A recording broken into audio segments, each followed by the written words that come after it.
की प्रक्रिया को अग्रसर रखते हुए आज के सेशन में अपने सपोर्ट लेवल, जिसको हम अनटच्ड या अनटेस्टेड सपोर्ट लेवल कहते हैं, वहाँ से बात की शुरुआत करेंगे।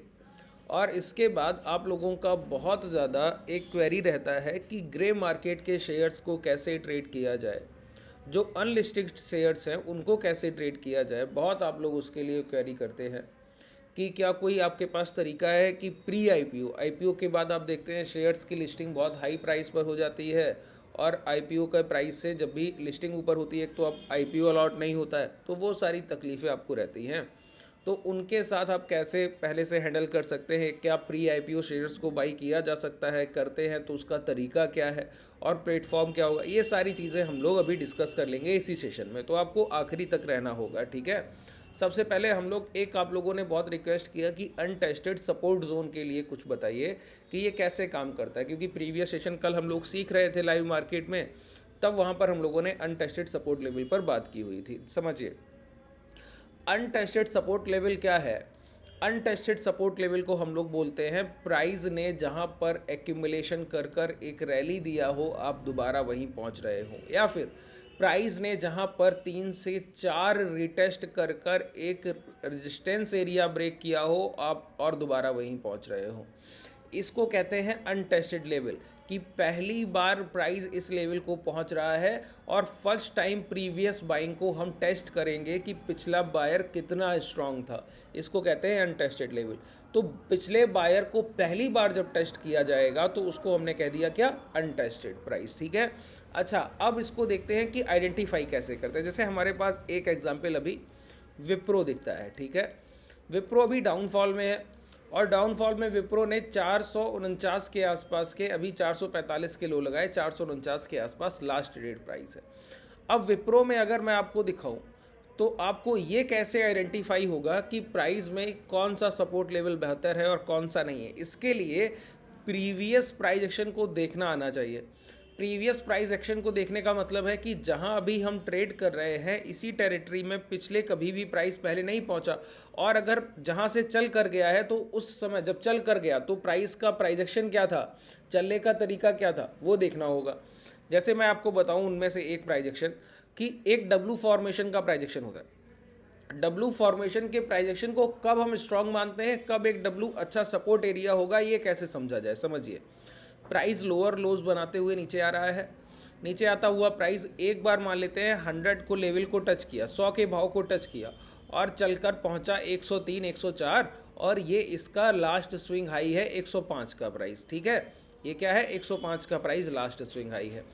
अब 105 के आसपास से ये सेलर दोबारा डोमिनेशन में आए, सेल करने लगे, प्राइस दोबारा 103 से 102 आया, 102 से 101 की तरफ बढ़ने लगा।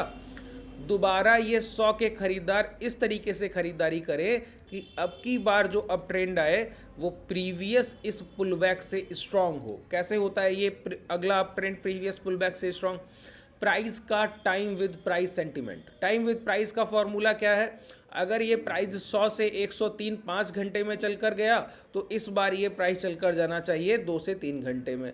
तो पिछली बार से बड़ी खरीदारी एक सेलिंग मार्केट में अगर कोई खरीदार कर रहा है तो उसको हम एक अच्छा गुड बायर कंसीडर करते हैं। ये अच्छा खरीदार प्राइस को और ऊपर ले जाने की क्षमता रखता है जब भी ये स्विंग हाई रिसेंटली ब्रेक होते हैं, ठीक है। अब ऐसे सपोर्ट एरिया, जैसे कि ये डब्ल्यू फॉर्मेशन बना, अब प्राइस में एक रैली मिलेगा, अब रैली के बाद कभी भी प्राइस इसी स्ट्रक्चर के पास आएगा तो आपको इससे बेहतर कोई खरीदारी का मौका नहीं मिल सकता। ये non failure price action support है। इस तरीके के सपोर्ट कभी भी आपको धोखा नहीं देंगे। वहाँ से प्राइस में एक पुल बैक तो देखने को मिलता ही है, एक मोमेंटम तो कहीं नहीं गया। मैं ये नहीं बोल रहा कि पिछली बार जितना प्राइस ने रैली दिया उतना चल कर जाएगा, नहीं, लेकिन यहाँ पर आएगा तो 2-3% 4% के लिए जो लोग ट्रेड करेंगे उनके लिए बहुत आसान हो जाएगा ये बाजार। समझिए कैसे, इसको एक एग्जाम्पल से हम लोग समझें। यहाँ पर आइए, कोई बड़ा टाइम फ्रेम लें जिससे प्रीवियस 75 मिनट चलिए ले लेते हैं। हाँ, इसी में मैं एक चीज़ आपको बताऊँ, ध्यान से सुनिएगा। देखिए ये प्राइस देखिए ऊपर की तरफ मोमेंटम करते हुए ये नीचे की तरफ गिरने लगा, गिरते गिरते प्राइस ने एक लो लगाया, लो यहाँ पर देखिए ये, ठीक है, प्राइस ने लो लगाया। मैंने क्या कहा, प्राइस का बाइंग जोन जो है वो बड़ा हो जाना चाहिए, जो इम्पैक्ट ऑफ बाइंग है टाइम विद प्राइस के सेशन से, वो बड़ा होना चाहिए। अब प्राइस नीचे आया है, थोड़ी सी खरीदारी की, देखिए ध्यान से देखिए यहाँ पर, ये इसको मैं चार्ट को बड़ा कर दूं, ये लीजिए, ठीक है। अब देखिए प्राइस ने क्या किया, यहाँ पर हम लोग आए, आने के बाद ये अगले सेशन में गैप अप किया, और गैप अप करने के बाद प्राइस ऊपर जाने की कोशिश कर रहा था, 462 से रिजेक्शन आया, इन्वर्टेड हैमर का फॉर्मेशन हुआ, प्राइस दोबारा लौटकर उसी एरिया में जहाँ से पिछली खरीदारी हुई थी, ठीक है। अब दोबारा जब आए तो देखिए प्राइस ने दोबारा पुल बैक करने की कोशिश की, एक कैंडल बनाया, लेकिन सेलर ने दोबारा बेचने की कोशिश की, यहाँ पे गैप अप की कोशिश हुआ, यहाँ पर खरीदने की कोशिश हुआ। अब ये टाइम देखिए खरीदारी का, और ये टाइम देखिए खरीदारी का, और फिर ये एक गैप अप, ये कैंडल देखिए जिसने सारे लास्ट स्विंग हाई ब्रेक कर दिए।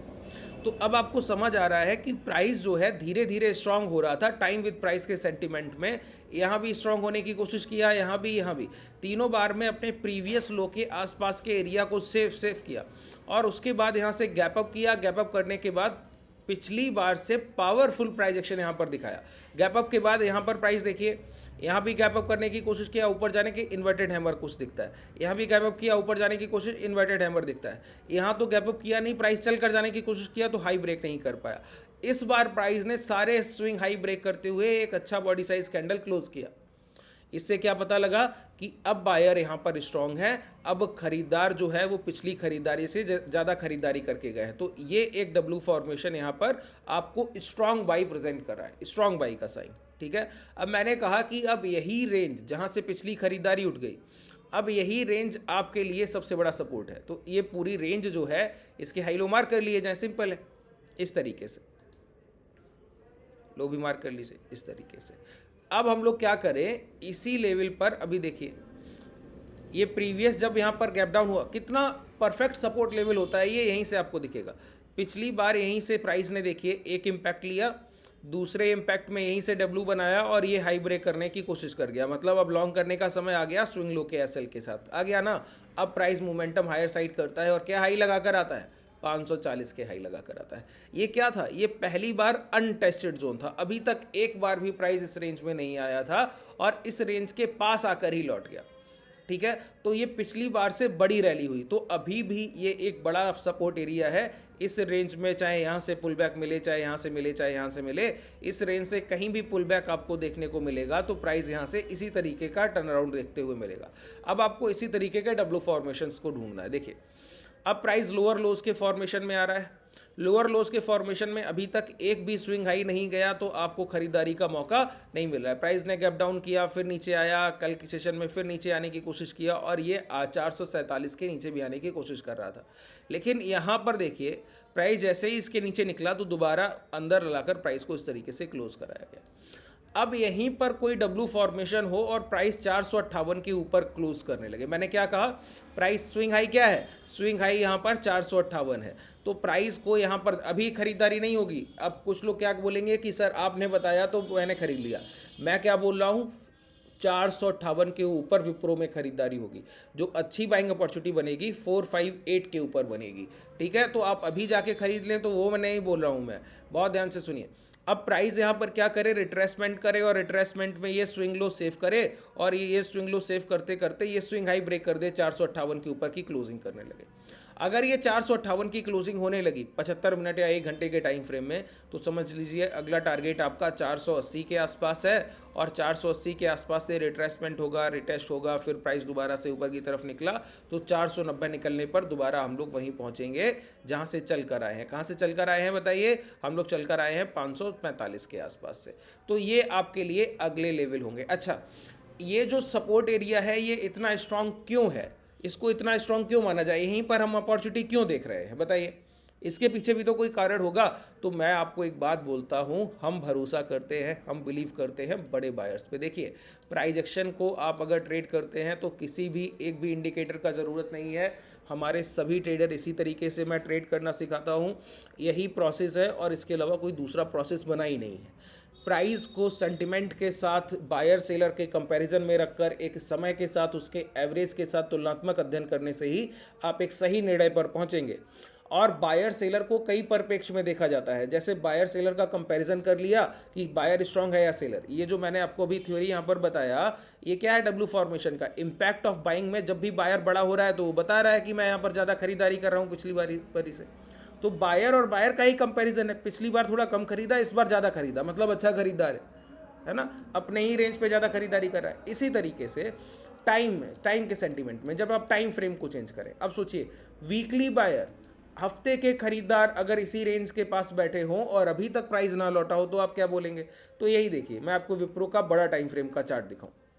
ये प्राइस एक्शन देखिए, यहाँ पर देखिए प्राइस ने एक बड़ा डिप लिया था, यहाँ पर ये हाई लगे थे 700 के आसपास के, फिर ये डिप लिया, डिप लेने के बाद हम लोग इस रेंज को टच कर गए 2022 के आसपास, 391 को टच कर दिया 2 जुलाई 2022। तब से हम लोगों ने ये 442 के हाई लगाए थे। ध्यान रखिए क्या बोला, 442 के स्विंग हाई क्या लग गए, 442 मार्क कर लिया ना।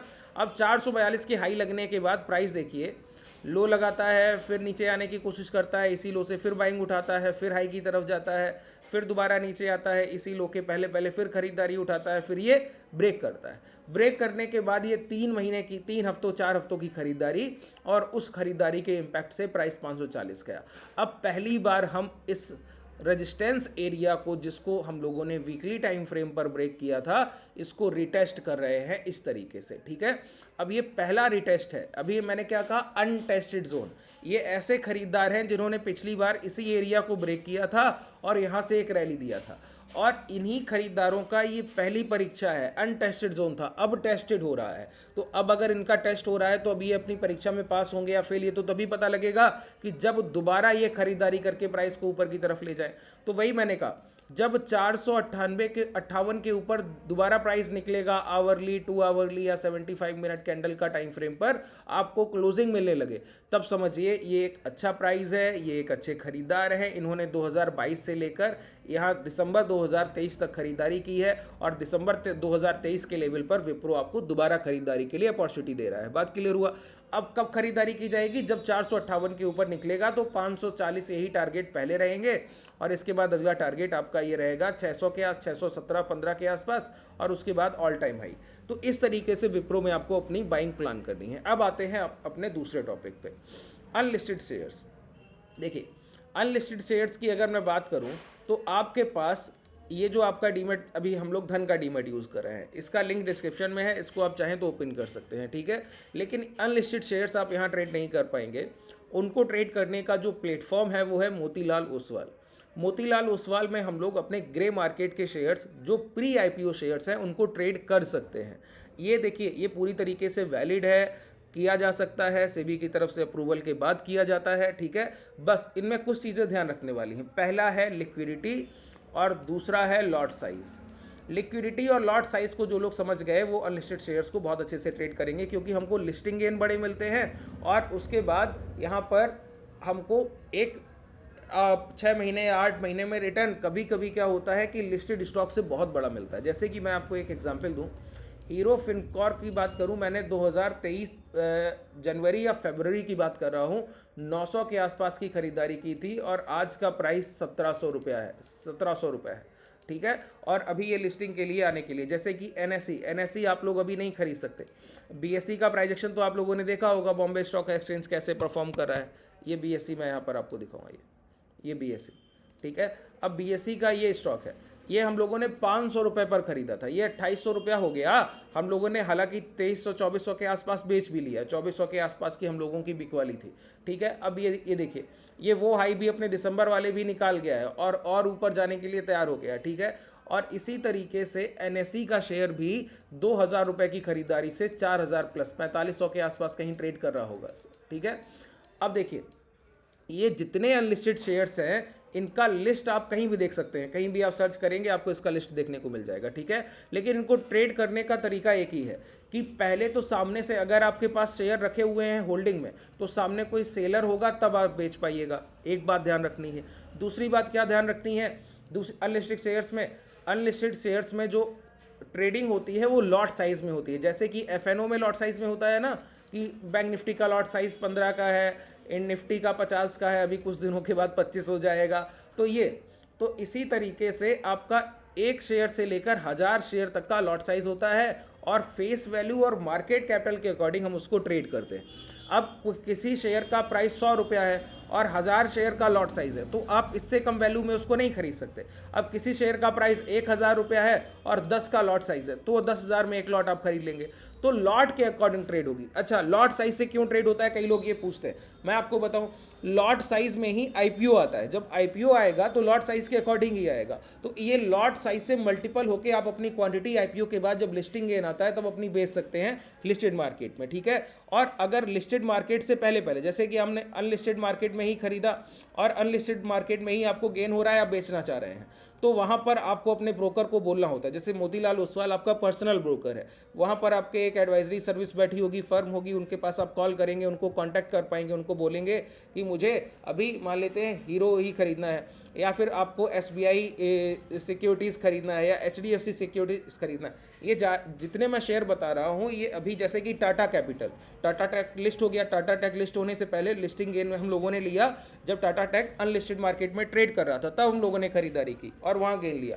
अब पेटीएम की मैं बात करूँ, पेटीएम 400 रुपये पर खरीदा था सर, जब अनलिस्टेड मार्केट में खरीदारी हुई, और जब हम लोगों ने बेचा था तो 2000-2100। तो ये जो लिस्टिंग गेन बहुत बड़ा मिलता है वो, और दूसरा अच्छे स्टॉक्स मिल जाते हैं लोअर वैल्यूएशन पे, वो खरीदने के लिए हम लोग ऐसा काम करते हैं। जैसे कि यहाँ पर आप सर्च करेंगे तो इस तरीके का लिस्ट आपको दिखता है। देखिए, ये देखिए, ये सारे शेयर्स यहाँ आपको दिख रहे हैं, है ना, ये सारे शेयर्स। जैसे कि मैं यहाँ पर इसकी पहली लिस्ट पे आ जाऊँ तो आपको बड़ी कंपनीज यहीं पे दिख जाएंगी। जैसे कि टाटा कैपिटल हुआ, इसका लॉट साइज कितना है, 100 रुपया इसका लॉट साइज है।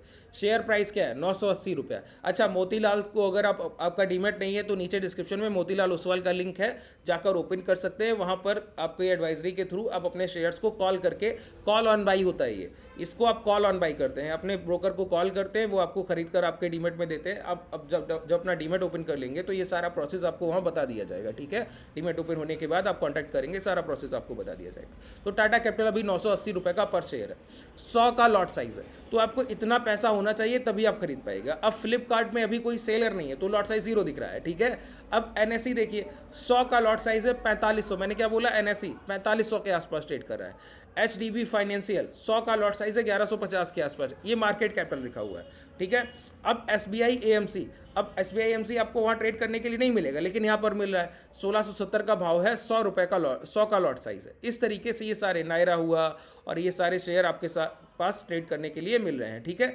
इनको आप चाहें तो खरीदारी कर सकते हैं, मैंने आपको तरीका बताया ये आसानी से। हीरो फिनकॉर्प देखिए, ये 1700 का प्राइस हो गया, मैंने आपको बताया 900 की खरीदारी से। रैपिडो यहाँ पे ट्रेड कर रहा है, रैपिडो भी 0 लॉट साइज में है, यहाँ पर इनमें आप खरीदारी नहीं कर सकते। जहाँ पे लॉट साइज हैं इनमें आप अभी बाइंग कर सकते हैं, ठीक है, और इनमें सेलिंग भी कर सकते हैं। इस तरीके से आप अनलिस्टेड शेयर्स को भी, जो ग्रे मार्केट के शेयर है, उनको प्री IPO बाइंग करके अपने पोर्टफोलियो का हिस्सा रख सकते हैं। अच्छा, इनकी जब बिकवाली होती है तो एक पर्ची से होती है सर, अभी आपको नहीं पता होगा, हालांकि वो व्हाट्सअप हो जाता है, आप अपना वो सिर्फ अपना साइन कीजिए और उसका फोटो क्लिक करके अपने ब्रोकर को भेजिए, वो आपका वहाँ पर बेच देते हैं आपके शेयर्स, सामने से वो बिड डालते हैं, कोई ना कोई बायर आता है, उसको खरीद कर ले जाता है, ठीक है। यही इनको खरीदने का तरीका है। चलिए, आज के लिए पर्याप्त है। अगर आपको कोई भी डाउट रह गया हो तो मुझे नीचे डिस्क्रिप्शन में टेलीग्राम और व्हाट्सएप कम्युनिटी का लिंक है, वहाँ ज्वाइन करके डायरेक्टली मैसेज कर सकते हैं, या फिर नीचे कमेंट सेक्शन में भी आप अपने कमेंट के थ्रू बता सकते हैं। धन्यवाद।